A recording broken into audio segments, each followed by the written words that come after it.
Hi అండి, this is హంస. నేను ఫ్లిప్కార్ట్ మినిట్స్లో ఐరన్ దోశ తవా ఆర్డర్ చేశాను. సో ఈరోజు అసలు దీని మీద ఎలా వస్తుంది అనేది మీకు చూపిస్తున్నాను. సో నేను డెలివరీ పర్సన్ రాగానే ఒకసారి ఓపెన్ చేసి చూసుకున్నాను డ్యామేజెస్ ఏమన్నా ఉన్నాయా లేదా అని. అండ్ మనకి ఇది వచ్చేసి స్మూత్ ఫినిషింగ్ 2 సైడ్ హ్యాండిల్స్ ఉంటుంది. అండ్ నేను దీన్ని ఓపెన్ చేయగానే ఇలా వాటర్ పోసుకొని సిమ్లో పెట్టుకొని హీట్ చేసుకున్నాను. తర్వాత ఆ వాటర్ పడేసి ఆయిల్తో నీట్గా తవా మొత్తం సీజనింగ్ చేసుకున్నాను.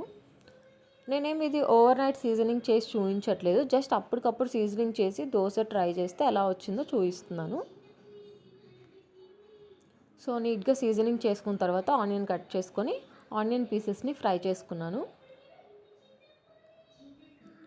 సో ఆనియన్ బ్రౌనిష్ కలర్లోకి వచ్చిన తర్వాత వాటిని పడేసి ఎక్స్ట్రా ఆయిల్ మొత్తం క్లాత్ టిష్యూతో రిమూవ్ చేసేసుకోండి ఇన్ కేస్ మీరు ఎక్కువ ఆయిల్ ఉంటే. అండ్ ఆనియన్ అప్లై చేసుకున్న తర్వాత ప్యాన్ హీట్ అయిందా లేదా చెక్ చేసుకొని నేనైతే బ్యాటర్ ట్రై చేశాను. సో ఇందులో నేను ఓట్స్ అండ్ రాగి పౌడర్ కూడా ట్రై చేశాను అనమాట, అందుకే మీకు ఆ కలర్ ఉంది.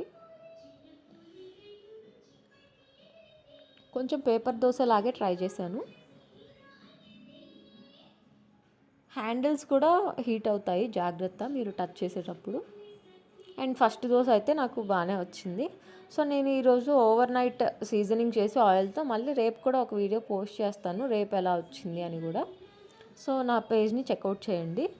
అండ్ ఇది నేను ఫ్లిప్కార్ట్లో 1260 రూపీస్కి పర్చేస్ చేశాను. Bye bye, like, share and subscribe.